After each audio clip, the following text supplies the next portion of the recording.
Hello everyone, स्वागत है आपका ई-मेंटर्स के यूट्यूब चैनल में। क्विज नंबर 112 का डिस्कशन करेंगे, जिसमें हम 19 मार्च सीएचएसएल 2019 टीयर 1 की 19 मार्च की इवनिंग शिफ्ट का हम डिस्कशन यहाँ पर करेंगे। ठीक है, तो बिना किसी देरी के स्टार्ट करते हैं। और हमेशा की तरह आपको हर क्वेश्चन के लिए 5 सेकंड्स का टाइमर दिया जाएगा, तो करेक्ट ऑप्शन उसी टाइम ड्यूरेशन के अंदर आप टिक कर सकते हैं। तो चलिए स्टार्ट करते हैं। यहाँ पर क्विज का रिव्यू जरूर दीजिएगा हमारे Telegram channel quiz English by e mentors में जाकर, जिसका लिंक आपको डिस्क्रिप्शन में भी मिल जाएगा। ठीक है, तो आपकी स्क्रीन के सामने पहला क्वेश्चन आ रहा है आपके सामने ये।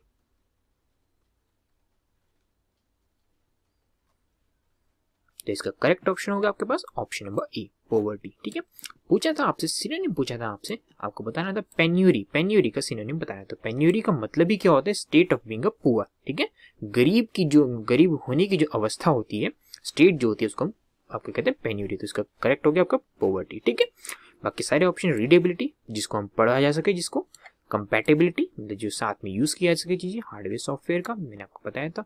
और टेम्परेरी, जो आपके पास टेम्परेरी मतलब शॉर्ट टाइम ड्यूरेशन की जो चीज रहती है। आपकी स्क्रीन के ऊपर नेक्स्ट क्वेश्चन ये है।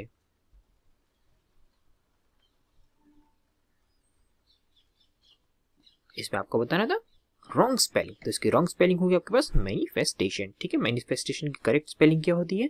MA, यहाँ पर आपके पास ई नहीं आता है, बस यही इसमें चेंज है।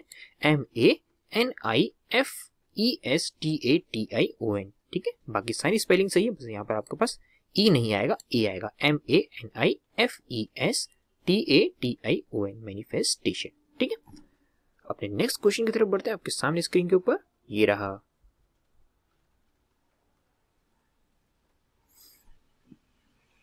यहाँ पर आपको बताना था ईडियम। तो इसका करेक्ट ऑप्शन होगा option number D, neither fish nor fowl. यहाँ पे इसका करेक्ट ऑप्शन क्या है आपके पास? Something which can neither be categorize, जिसका कैटेगरी में नहीं आ सकती, जिसके आप क्लासेस क्रिएट नहीं कर सकते, मतलब आप उसको एक पर्टिकुलर कैटेगरी में पुट नहीं कर सकते आसान तरीके से, और नॉट बी एक्सेप्टेड, जिसको स्वीकार नहीं किया जा सकता बिफिटिंगली, मतलब उसके कैटेगरी का अकॉर्डिंग इसको स्वीकार भी नहीं किया जा सकता। कहने का मतलब है ना ही वो मछली है और ना ही क्या फाउल। फाउल क्या होता है आपके पास? एक कैटेगरी होती है जिसमें आपके पास जो मुर्गे, कॉक और हैन आते हैं, वो भी इसी के पार्ट होते हैं। तो ना तो क्या है मुर्गी है, ना मुर्गा है, ऐसे समझ सकते हैं आप, ना ही क्या है ये फिश है। कहने का मतलब ये कि आपके पास ऐसी कैटेगरी बनाने की कोशिश करिए। फिश कहाँ होती है? आपके वाटर में रहती है। और फाउल आपके पास जो हैन और कॉक जो होती है आपके पास, वो क्या होता है? मुर्गा मुर्गी जो होता है, क्या आप जनरली लैंड पे रहते हैं। तो कहने का मतलब ना ही कोई ऐसी चीज है जो आपके पानी और आपके भूभाग में, यानी कि आपके पास लैंड में रह रही है। तो कहने का मतलब जिसका असली से आप कैटेगरी में पुट नहीं कर सकते। ठीक है, और ना ही उसको एक्सेप्ट किया जा सकता कि कोई ऐसी चीज नहीं जिसको आप कैटेगरी में ना बांट सके। तो कहने का मतलब यही है। ठीक है, आशा करता हूँ इस समझ में आपको आ गया होगा। नेक्स्ट क्वेश्चन आपकी स्क्रीन के ऊपर ये रहा।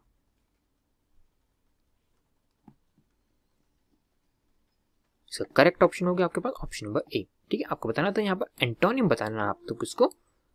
अनवर्दी। अनवर्दी का मतलब क्या है? वर्दी से निकला अनवर्दी। वर्दी मतलब जो चीज वैल्यूएबल होती है, जो चीज आपकी क्या होती है, जो चीज डिजर्विंग चीजें होती है। ठीक है, तो आपके पास अन लगा दिया तो नेगेटिव हो गया, आपको बताना इसका एंटोनिम। तो आपको अन हटा के आपको यहाँ क्या करेंगे? डिजर्विंग। ठीक है, तो वर्दी का मतलब क्या होता है? डिजर्विंग। ठीक है, जो चीज जो डिजर्व करता है। ठीक है, जी कुछ क्या होता है? मूल्य होते हैं किसी का, जो वर्थ जो होती है किसी की, एक वैल्यू अटैच होती है किसी की, इंपॉर्टेंस कह सकते हैं आप। ठीक है, ट्रस्टवर्थी, जिसमें विश्वास किया जा सके। ठीक है, जो विश्वास के पात्र होता है आपके पास। हेल्पफुल, जिसके हेल्प से आया आपका हेल्पफुल, जो मददगार साबित हो सके। ठीक है, हेल्पफुल हो सके आपके पास। अनस्किल्ड, जिसके पास कोई स्किल नहीं है। ठीक, नेक्स्ट क्वेश्चन आपकी स्क्रीन के ऊपर ये रहा।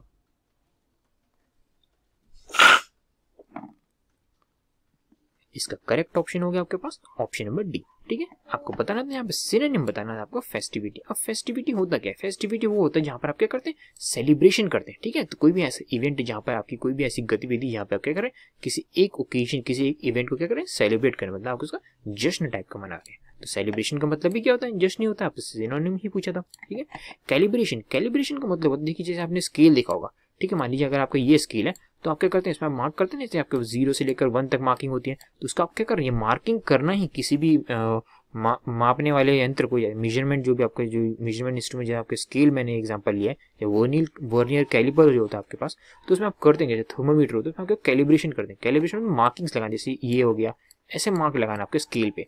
तो ये मार्किंग जो आप लगा रहे हैं, तो ये बता रहा है कि आपका अमाउंट, जैसे आपके पास, ठीक है, तो जब सेंटीमीटर की जो आप मार्किंग करते हैं, हम मीटर्स में जो मार्किंग करते हैं किसी एक मेजरिंग इंस्ट्रूमेंट में, तो उसको कैलिब्रेशन कहते हैं, ठीक है। तो ये चीज़ आपको क्लियर होनी चाहिए। आप थर्मामीटर में मार्क करते हैं ना, आप कितनी डिग्री सेल्सियस में होता है, आपका 98.7 ऐसे करके मार्किंग लगी होती है, 37 डिग्री सेल्सियस पे स्टार्ट, तो वो चीज़ आपके पास मार्किंग को ही हम क्या कहते हैं, कैलिब्रेशन कहते हैं, ठीक है। आशा करता हूँ ये आपको समझ में आ गया होगा। फाउंडेशन का मतलब क्या होता है, फाउंडेशन मतलब किसी की चीज़ की नींव रखना एक टाइप का, ठीक है। तो वो चीज़ होगी आपके पास फाउंडेशन। यहाँ पर बॉदरेशन, बॉदरेशन मतलब बॉदर करना किसी को, कंटिन्यूसली जो चीज़ बॉदरेशन कितनी की एक्सप्लेनेशन होता है, जो किसी चीज़ को कंटिन्यूसली आप क्या कहते हैं, बॉदरेशन मतलब क्या हो गया आपका, एक ऐसी एक्सप्लेनेशन की कैटेगरी में आता है। ये क्लास आपके पार्ट्स ऑफ स्पीच है तो एक्सक्लेमेशन के अंदर आता है, जिसका मतलब क्या होता है, जो लोग जो आपके वर्ड यूज करते हैं to show that they are annoyed, ठीक है। तो ये चीज़ आपके पास क्लियर होनी चाहिए। नेक्स्ट क्वेश्चन आपकी स्क्रीन के ऊपर ये रहा।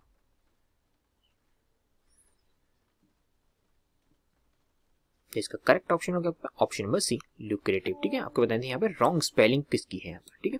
तो रॉन्ग स्पेलिंग यहाँ पे क्या होगा, ल्यूक्रेटिव में यहाँ पे ई की जगह क्या आएगा, बस आपके पास ए आएगा, ठीक है। बाकी सारी स्पेलिंग्स की सही है। ल्यूक्रेटिव का मतलब क्या होता है, देखिए ल्यूक्रेटिव कोई भी चीज होगी ना आपके पास, वो आपके पास क्या है, एक टाइप की आपको आकर्षित तो करेगी, बट आपके पास क्या बहुत सारे या तो पैसा बनाएगी, आपको बहुत सारे क्या तो प्रॉफिट देगी। तो कहने का मतलब कोई आपके पास ल्यूक्रेटिव जॉब होती है, सुना होगा आपने, ल्यूक्रेटिव जॉब, ल्यूक्रेटिव आपके पास बिजनेस, ल्यूक्रेटिव मार्केट जहाँ पे आपको अच्छा खासा प्रॉफिट हो सके, तो वो चीज़ होती है ल्यूक्रेटिव, जहाँ पे आपको बहुत अच्छा खासा प्रॉफिट हो सके, या आप उसके कह सकते हैं मॉनेटरी बेनिफिट आपको हो सके, ठीक है। ये होगा आपका ल्यूक्रेटिव। और इसमें जो आपका एरर था आपके पास, ये ई जो है, ये ई यहाँ पर नहीं आएगा, ठीक है। ई की जगह क्या आएगा आपके पास, ए आएगा, LUCRATIVE, ठीक है। रिप्रेजेंटेटिव, रिप्रेजेंटेटिव क्या होता है आपके पास, जो आपके प्रतिनिधि होते हैं, जैसे आप पार्लियामेंट जब इलेक्शंस होते हैं आपके पास, जनरल इलेक्शन, तो आप क्या करते हैं, पार्लियामेंट अपने रिप्रेजेंटेटिव्स भेजते हैं ना, तो वो चीज़ होगी आपके रिप्रेजेंटेटिव। इसकी स्पेलिंग सही थी। प्रोडक्टिव, जो आपके पास रिजल्ट्स दे सके, ठीक है, वो चीज़ आपके पास प्रोडक्टिव। क्रॉप भी हो सकती है, जो आपके पास फसल दे, फसल जो आपकी होती है वो भी आपके पास क्या है, प्रोडक्टिविटी हुई, आपके पास रिजल्ट दे रही है एक टाइप में, ठीक है। आपके फसल बनकर तैयार हो रही है, ठीक है। और यहाँ पे क्या आपके पास पेलिएटिव, पेलिएटिव क्या होता है, एडजेक्टिव होता है, ठीक है। इसका मतलब क्या होता है, एक दो इसके मीनिंग होते हैं, अच्छे से समझिएगा। पहला मीनिंग इसका मेडिकल की टर्मिनोलॉजी में होता है, जहाँ पे आपके जो भी टेम्पररी रिलीफ जो दिया जाता है ना आपको, जैसे आपके सिर में दर्द हुआ तो आपको क्या दे दिया जाता है, पैरासीटामोल, या आपके पास सेरिडॉन खाने को बोल देते। तो कहने का मतलब है आपका जो पेन या दर्द जो भी है ना, उसको कम कर देता है, बिना उसके रूट कॉज को, जो आपके एक्चुअल में जो उसका कारण है, उसका सिर दर्द का जो एक्चुअल कारण है, बिना उसको जाने हुए, ठीक है, बिना उसको ठीक करे हुए आपके पास टेम्परेरी रिलीफ पेन से, आपको दर्द से जो दिया जा सके, वो पेलिएटिव होता है आपके पास, ठीक है।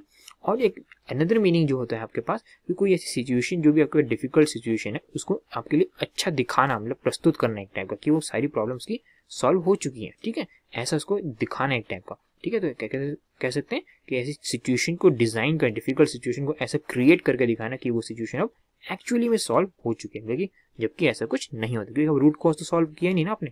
जैसे आपके सिर का दर्द है तो आपने रूट कॉज तो सॉल्व नहीं किया, आपका डायरेक्ट आपने दवाई ली, आपका सिर दर्द ठीक हो गया। तो पेलिएटिव का मीनिंग अच्छे से आपके दिमाग में क्लियर हो जाना चाहिए। दो मीनिंग होते हैं, एक मेडिकल टर्म्स में होता है, एक किसी जनरल सिचुएशन को अच्छा करके दिखाना कि वो एक्चुअली में वो सिचुएशन सॉल्व हो चुकी है। नेक्स्ट क्वेश्चन आपकी स्क्रीन के ऊपर ये रहा। इसका करेक्ट ऑप्शन होगा आपके पास ऑप्शन नंबर ए। आप जरूर इसमें कंफ्यूज होंगे ऑप्शन नंबर बी में, तो इसमें कंफ्यूज होने वाली कोई बात नहीं है। देखिए, a person who studies the structure of the earth, ठीक, कहने का मतलब है जो अर्थ के बारे में ना पढ़ता है, उसके स्ट्रक्चर के बारे में, ठीक है। मेन चीज यहाँ पे देखिए स्ट्रक्चर ऑफ द अर्थ, तो जियो, यहाँ पे भी जियो है, यहाँ पे भी जियो है, ठीक है। तो जियोलॉजिस्ट जो होते हैं आपके पास, वो क्या पढ़ते हैं, आपकी जियोलॉजी पढ़ते हैं। तो जियोलॉजी में आप पढ़ते क्या है, आप अर्थ के फिजिकल स्ट्रक्चर के बारे में पढ़ते हैं, और ये इंक्लूड क्या क्या करना है, आपकी अर्थ की पहले की हिस्ट्री क्या थी, उनके रॉक एंड सॉइल की क्या हिस्ट्री थी, अर्थ उत्पन्न कैसे हुई, मिट्टी कैसे बनी, अर्थ की जो मिट्टी कैसे बनी, उसकी हिस्ट्री, रॉक्स की हिस्ट्री, तो ये सब चीजें आपके पास जियोलॉजी में इंक्लूड होती हैं। जियोग्राफी में आपके पास क्या होता है, ग्राफ, या तो कह सकते हैं ग्राफ्स रिलेटेड मेजरली कंसर्न होता है आपके पास। आप ये देखते हैं इसमें लॉन्गिट्यूड, लैटिट्यूड, तो कहने का मतलब है जियोलॉजिस्ट जो है आपके पास, वो ब्रॉडर एस्पेक्ट कवर करता है अर्थ के बारे में, और जियोग्राफर का जो होता है आपके पास, वो मेनली रिस्ट्रिक्टेड या कह सकते हैं फिजिकल नेचर को ही आप कह सकते हैं वो देखता है, ठीक है। जैसे आपने माउंटेन्स के बारे में ज्योग्राफी में पढ़ते होंगे, तो वो चीज जो आपका फिजिकल उसमें देखते हैं, यहाँ पे जियोलॉजिस्ट आपकी हिस्ट्री भी देखता है अर्थ की, ओरिजिन कैसे हुआ इनका, वो सब चीजें देखता है, ठीक है। तो इसका करेक्ट जो हो जाएगा आपके पास जियोलॉजिस्ट, इसलिए ही यहाँ पर करेक्ट हो गया, ठीक है। तो कोई भी शंका नहीं रखनी है माइंड में। बाकी आपका गायनेकोलॉजिस्ट जो होगा आपके पास, वुमेन के जो वुमेन स्पेशलिस्ट होते हैं, उनकी जो उन रिलेटेड जो कंसर्न्स होते हैं, वुमेन स्पेशलिस्ट डॉक्टर्स, वो होते हैं हमारे गायनेकोलॉजिस्ट, ठीक है। नेक्स्ट क्वेश्चन आपकी स्क्रीन के ऊपर ये रहा।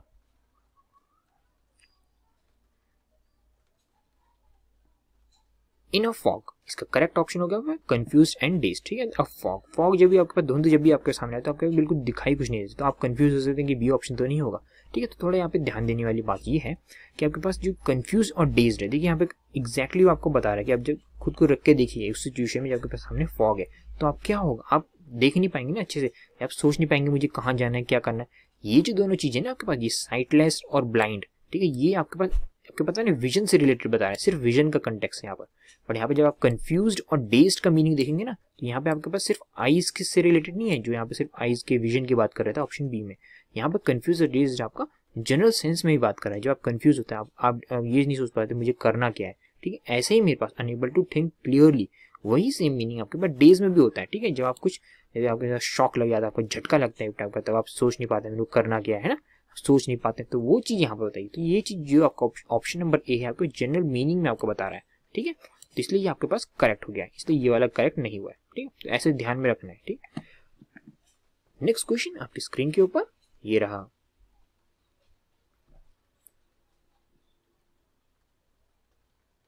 ये हो गया आपके पास ऑप्शन नंबर डी, ठीक है। आपकी ऐसी कई condition of this sleep during certain parts of the year, कुछ वर्ष के कुछ हिस्सों में, मतलब कुछ दिनों में कह सकते हैं आप, कुछ महीनों में आप सोते हैं, जब उसको क्या कहते हैं, आपको हाइबरनेशन कहते हैं, हाइबरनेट करते हैं आप, ठीक है। कहने का मतलब है आपके पास एनिमल्स कहते हैं जो आपके पास जनरली आपके पास पोल्स में रहते हैं, आपके पास बियर होते हैं, वो आपके हाइबरनेशन में चले जाते हैं, ठीक है। कहने का मतलब अपनी एनर्जी बचाने के लिए, उनका मेटाबॉलिज्म आपके पास कम एनर्जी उसमें लगे, इसलिए वो हाइबरनेट में चले जाते हैं, सो जाते हैं बिल्कुल वो कुछ महीनों के लिए, ठीक है। वो चीज स्टेट होती है मेरे पास हाइबरनेशन की। सोमनैम्बुलिज्म क्या होता है आपके पास, जो आपके पास सोते हुए जो चलने वाली जो आदत होती है आपके पास, जो सोते होते जो चलते हैं वो हो गया आपके पास। डिहाइड्रेशन मतलब होता है आपके पास लॉस ऑफ वाटर, ठीक है। आपके पास शरीर से पानी का निकल जाना, किसी भी चीज से आप निकालते हैं वो चीज होता है मेरे पास। वैसे जनरली बॉडी का ही होता है, बॉडी से आपके पास जब ज्यादा पानी निकल जाता है इन द फॉर्म ऑफ जो आपके पास लूज मोशन होता है तो आपका डिहाइड्रेशन होता है, बॉडी से एक्सेस अमाउंट ऑफ वाटर का निकल जाना। कॉन्स्टिपेशन होता है, जब कॉन्स्टिपेशन क्या होता है मतलब अपच टाइप के, ठीक है, वो जो कायम चूर्ण खाते हैं ना वो चीज हो गई आपकी। तो कंडीशन होगी जब आप क्या करते हैं, आप जो आपके पास जब आपका वेस्ट जो इकट्ठा हुआ है ना, आपका जो एंड पॉइंट जो होता है यहाँ पे आपका बाउल, वहाँ पे आपका वेस्ट इकट्ठा होता है, ठीक है, आपके पास after all the assimilation process, उसके बाद डाइजेशन प्रोसेस के बाद लास्ट स्टेप में यहाँ पे कलेक्ट होता है, मतलब उसको कहते हैं बाउल। जहाँ से बाउल में आप क्या कहते हैं, बाउल को आप इजिली क्या कहते हैं, आप रिड नहीं कर सकते, आपको निकाल नहीं पाते, आप एक्सक्रीशन अच्छे से नहीं कर पाते हैं, you are unable to get rid of the waste material, ठीक है। जो भी आपके पास वेस्ट मटेरियल जो भी आपका एक्सक्रीट है उसको नहीं कर पाते, वो चीज होती है आपके पास अपच, ठीक है, कॉन्स्टिपेशन, वो चीज। आशा करता हूँ ये आपको क्लियर हो गया होगा। नेक्स्ट क्वेश्चन आपकी स्क्रीन के ऊपर ये रहा।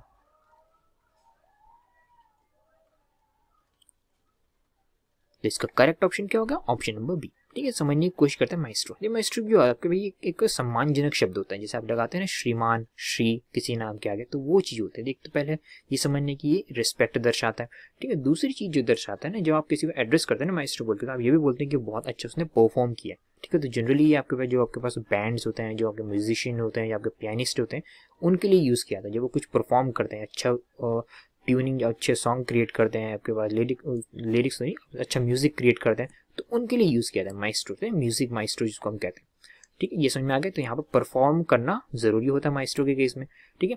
अभी यहाँ पर देखेंगे तो कहने का मतलब कि एक टाइप के एक्सपर्ट भी तो हो गया, एक टाइप का जो आप बोल रहे हैं कि इतना अच्छा परफॉर्म किया, एक टाइप का एक्सपर्ट भी हो इसमें। तो यहाँ पर अगर आप देखें तो अमेच्योर का मतलब क्या होता है, अमेच्योर का मतलब जो एक्सपर्ट तो नहीं होता यहाँ पर ना, जो चीज सिर्फ खाली अपने इंटरेस्ट के लिए जो चीज करता है, अपने प्लेजर के लिए, ठीक है, अपने खुद की सुख शांति के लिए जो करता है वो चीज होती है आपके पास amateur, not as a job, ठीक। कहने का मतलब उस पर एज अ एक्सपर्ट तो नहीं है ना, वो सिर्फ अपने प्लेजर के लिए कर रहा है, इसलिए ये करेक्ट हो गया। बाकी ऑप्शन में अगर आप नजर डालेंगे तो एंथुसियास्ट जो बिल्कुल कहते हैं जील जिसके अंदर, अति उत्साह जिसके अंदर, वो चीज हो गया। तो ये तो बिल्कुल भी कहीं से कनेक्टेड नहीं हो रहा इसकी मीनिंग से, है ना, नहीं हो रहा। कोनाइजर, कोनाइजर यहाँ पे क्या हो गया, इसका कह सकते हैं एक टाइप का सिनोनिम हो गया। कोनाइजर जो होता है आपके पास कह सकते हैं एक सब्जेक्ट मैटर एक्सपर्ट होता है एक टाइप का, वो भी किसमें, 3 एरियाज में, ध्यान दीजिए, आर्ट, फूड या म्यूजिक में आपके पास जिसका भी कोई सब्जेक्ट मैटर एक्सपर्ट होगा। कहने का मतलब है वो जज कर पाता है इसको चीज को, ठीक है, कि उसकी क्या क्वालिटी है, क्या स्किल है किसी भी चीज में। जैसे स्किल किसमें, आर्ट में क्या स्किल है, फूड में क्या उसने अच्छे अच्छे इंग्रेडिएंट्स यूज किया, तो उनका क्या रोल प्ले किया है, तो उन चीजों को बारीकी से जज कर पाना ही मेरे पास क्या होता है, कोनाइजर होता है, ठीक है। ये होते हैं subject matter expert on food, art और म्यूजिक में। टीचर जो होता है आपको पढ़ाता है, तो मोस्ट जो अप्रोप्रिएट जो एंटोनिम है वो यही बना ना, सारे ऑप्शन तो इससे रिलेट हो ही नहीं रहे। ये हो गया इसका सिनोनिम, है ना, ये दोनों तो हो गए सिनोनिम। और ये ऑप्शन ए कहीं से रिलेट ही नहीं कर रहा है। टीचर तो बिल्कुल आउट ऑफ कंटेक्स्ट ही हो गया, ठीक है। टीचर को भी आप कह सकते हैं ये भी एक टाइप का एक्सपर्ट ही होता है ना, ये पढ़ा रहा था आपको। तो ये तीनों जो हो गए, ये तीनों क्या हो गए आपके, ये तीनों हो गए आपके सिनोनिम हो गए एक दूसरे ना। बाकी जो आपके पास एंथुसियास्ट कहीं से रिलेटेड न बचा आपके पास ऑप्शन नंबर भी, यही आपको टिक करना पड़ेगा, है ना। आशा करता हूँ आपको एक क्विज की एक्सप्लेनेशन अच्छे से समझ में आई होगी। क्विज का रिव्यू जरूर दीजिएगा हमारे टेलीग्राम चैनल, जिसका लिंक आपको डिस्क्रिप्शन में प्रोवाइड कर दिया जाएगा, क्विज इंग्लिश बाय इवेंटर्स, ठीक है। इसी के साथ हमारा क्विज हुआ समाप्त। मिलता हूँ आपसे मैं नेक्स्ट वीडियो में। सी यू अगेन।